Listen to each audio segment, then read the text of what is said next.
Well then, Aries, whoever I'm about to be, tag, you're it.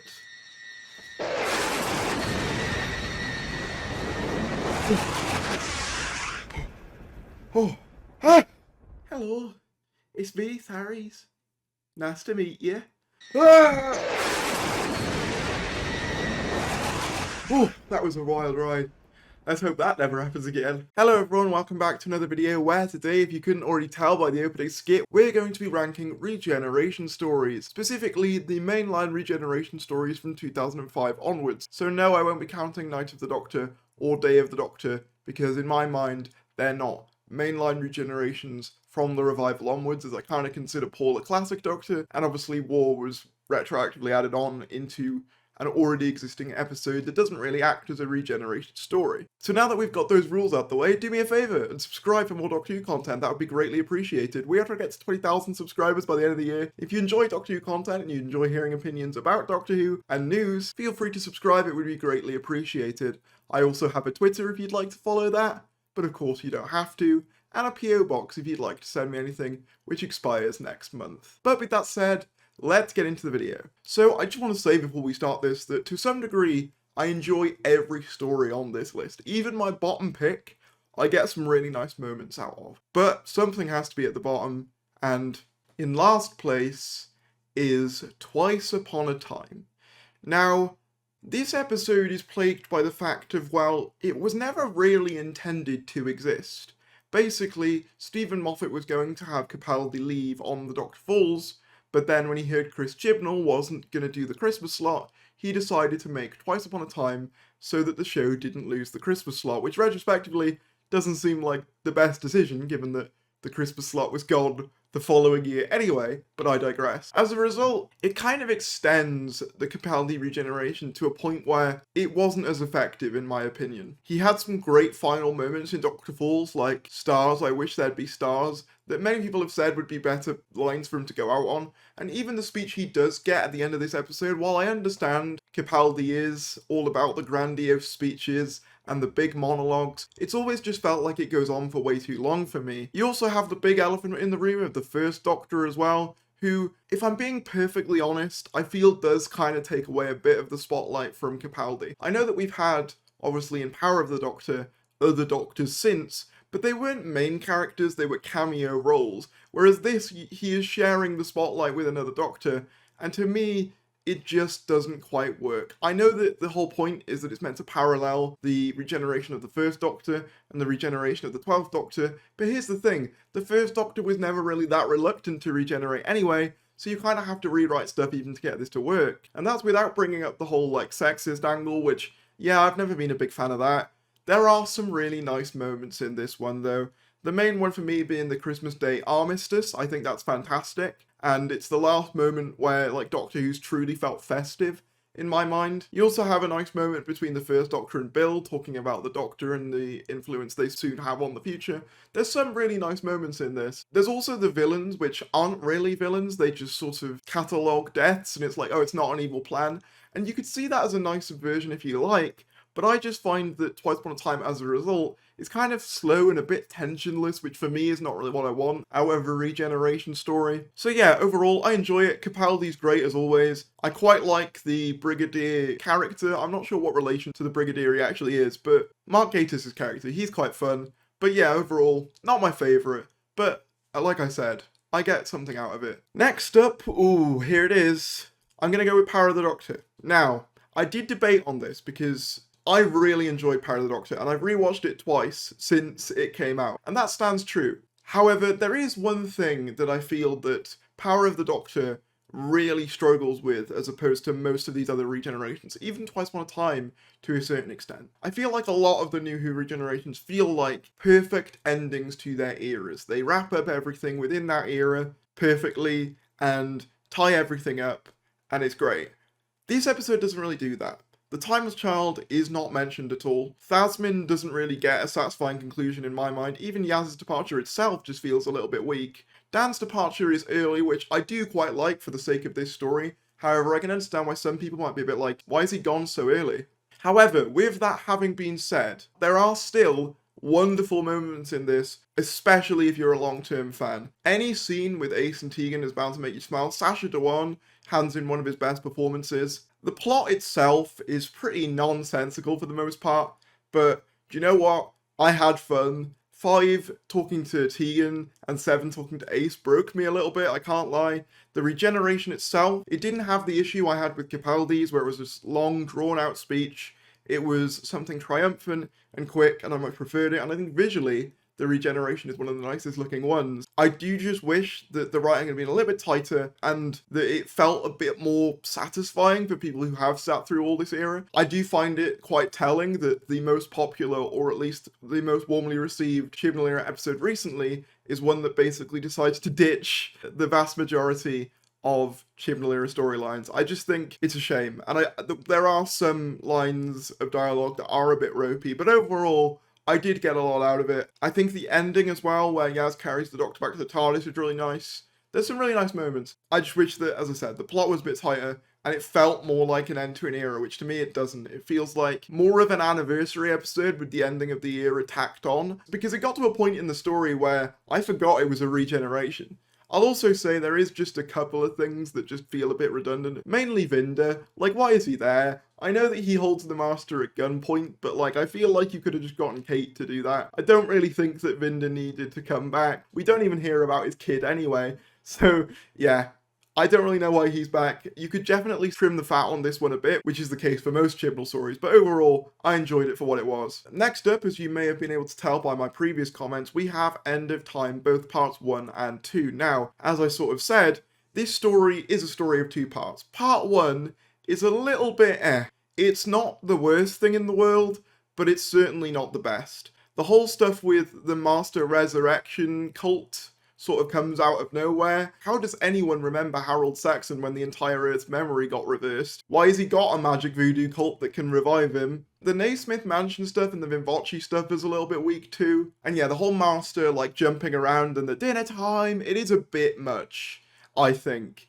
There are some nice moments though, mainly anything with Bernard Cribbins, like in the first scene where Tennant's talking about his death and it's like, you're the most wonderful man I've ever known. There's some nice moments in part 1, but overall, it's a lot weaker than its second part. Luckily, part 2 really does pick up the pace. It feels like the end of an era in a way that Power of the Doctor doesn't to me. You have the grand return of the Time Lord, which this era was building up from day one. You have some absolutely beautiful scenes between the 10th Doctor and Wilf, one of which is when they're on the spaceship and Wilf offers him the gun. And then there's, of course, the iconic scene later on with Wilf in the vat and he knocks 4 times and he knows that Wilf is the one to lead to his demise. I've seen a lot of people in retrospect call Tennant a crybaby for this, but personally I think it fits into his arc really well of he does everything for everyone else and never really gets rewarded, but ultimately decides, no, I don't need that reward, and that saving Wilf is enough. So I think it works really well on a character level, and Tennant gives a tour de force of a performance. The Master's plan, kind of like with Power of the Doctor, ironically enough, is a bit weird, like the whole swapping faces with everyone in the world thing. But again, in fairness, I don't think any of the regeneration stories, you come to them for like the strongest plots, except maybe one, which we'll get to in a sec. I also really enjoyed Timothy Dalton's Rassilon in this story, and I think the farewell tour with 10 at the end is kind of what I'm talking about when I say an end to this era. It just feels satisfying to see all the characters that we've built up over so many years saying goodbye and getting their final scenes. My particular favourite would have to be Sarah Jane's scene, where she just knows that he's regenerating because she's had that experience before. The only one I'd probably cut is the scene where he goes back to see the relative of Nurse Redfern from Human Nature Family of Blood. It just seems a bit of a random inclusion to me, but that's always just been a me thing personally. But yeah, overall, in my mind, End of Time isn't as bad as some people say, but it's not the best episode either. It's kind of a mixed bag, because part 1 is pretty but part 2 is great. So yeah, make of that what you will. In second place, we have arguably the best written episode on this list, and you might be saying, well, why is that not in your number 1? Bear with me, I'll get to it. We have Bad Wolf Parting of the Ways. Now, the unique thing about this one, as opposed to other New Who regeneration stories, is it's not really a regeneration story in the traditional sense. And what I mean by that is, with a lot of New Who regeneration stories, there's a big deal made that this is the Doctor's last one. This is where they're going to die. This is their final stand. Whereas With Bad Wolf Parting of the Ways, it just starts out like any other adventure. You have the crew being abducted into game shows, which, by the way, I know that some people think is dated really poorly. Personally, I think it's dated really, really well. I find them funny even still. Maybe that's just because I can remember the game shows it's cribbing off. But then you slowly reveal that there's more to this whole game station situation than meets the eye. Obviously, the Doctor makes a remark about how there's no way a transmat can work inside the TARDIS. What race could have the power to do that? And we find out later on, it's of course the Daleks. The Daleks probably have one of their best outings in this episode, where they're just slaughtering Platform 1, and it's absolutely insane. I think as well, I've often seen complaints about the whole Bad Wolf thing being a bit of a Deus Ex Machina, but personally, I can kind of forgive it on the basis that it's been threaded throughout the entire series that something was going to culminate with Bad Wolf, and I like how Rose feels defeated by not being able to return to the Doctor and uses something she'd seen in a previous episode to her advantage, mainly Boomtown, where they open up the TARDIS to show Margaret. So yeah, as I said, it doesn't really feel like a Deus Ex Machina because we've seen the TARDIS used in this way before, at least to me. I also think, as with Tennant, Christopher Eccleston gives one of his finest performances in this episode. Everyone's on top form. That moment where he pretends to give Rose hope that he can make the Delta Wave, only to send her home, gives me chills every time. Equally, I think the scene is really nice. It works really well as an introduction to regeneration, because at this point, for a modern audience, people hadn't really seen a regeneration before.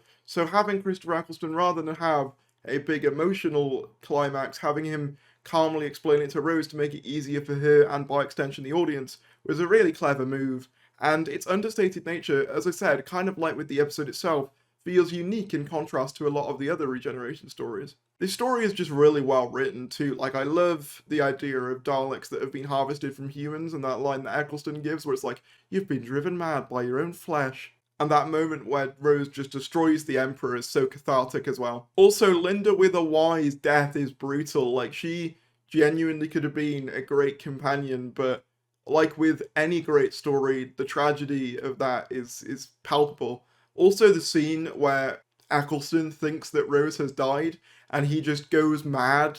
He just quickly just wrestles the guards away and gets up to Platform 1 and just talks down the Daleks and says, no, I'm going to save her.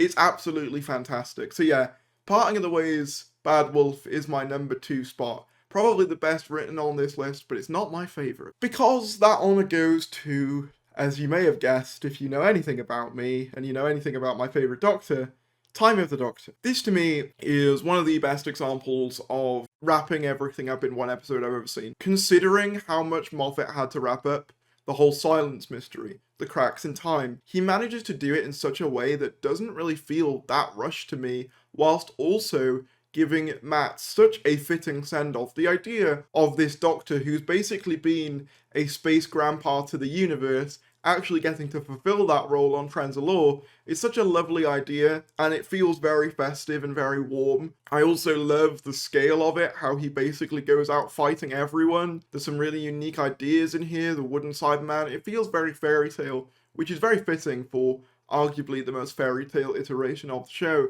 As is said with previous Doctors as well, Matt Smith gives one of his absolute best performances in this episode as well. And that scene with Handles, I feel more emotion towards that than I do any Chibnall era companion exit, fight me. That moment where he loses the last thing that he came to Trenzalore with gets me every time. This episode isn't perfect, there are some comedic moments that don't quite land for me, but I can overlook that for how ambitious the story is and how well they managed to tie stuff up. I would say as well, Tasha Lem feels a bit out of the blue, but as I said, tying up the whole Silence plotline by, basically making it so the Silence that he met in Series 6 were a rogue batch and that basically the Silence work for this church, and having that awesome scene where Eleven and the Silence are standing back to back fighting off the last remains of the Daleks to stop them from taking over Trenzalore and preventing the Time Lord's return, is absolutely phenomenal. And the idea of using the crack in time to basically give the Doctor new regenerations is a brilliant one. And the scene with Clara where it's like, he's the Doctor, that's all the name he needs, absolutely wonderful. Matt Smith gets 2 great regeneration scenes. You've got the big epic clock tower one, and then you've got arguably what I would say is the best speech in New Who regeneration history. In fact, I'll say it, regeneration history. The lines where he talks about, I'll always remember when the Doctor was me, and how we all change throughout life, I think it's just such a profound message and a positive message to leave on your audience. And I much prefer it to the alternative of I don't want to go personally. I just prefer the more hopeful outlook of, yeah, we all change and it's okay. You just got to remember who you were before. It's such a nice way of looking at regeneration. I also personally love that Amy appears at the end, and I even love the quick sneeze into Capaldi as it's been known, because it's shocking. And we already had a massive effect in the clock tower scene anyway, so I didn't really think you needed to do that again. But yeah, overall for me this episode is just so much fun. It delivered everything I wanted out of a Matt Smith finale. Would I have loved a two-parter or even a little mini-series? Absolutely. But am I happy with what we got? Absolutely. If you haven't rewatched Time of the Doctor recently, I would highly recommend it. It's underappreciated in my book, but there you are. There is my regeneration ranking for New Who. So do me a favour, in the comments below, let me know your regeneration story ranking in the comments below. It doesn't even have to just be New Who, could be Classic Who and New Who. I limited it to New Who just for this list, because I knew that if we did Classic Who, we'd be here forever. Like this video if you enjoyed, subscribe if you're new, and I'll see you later.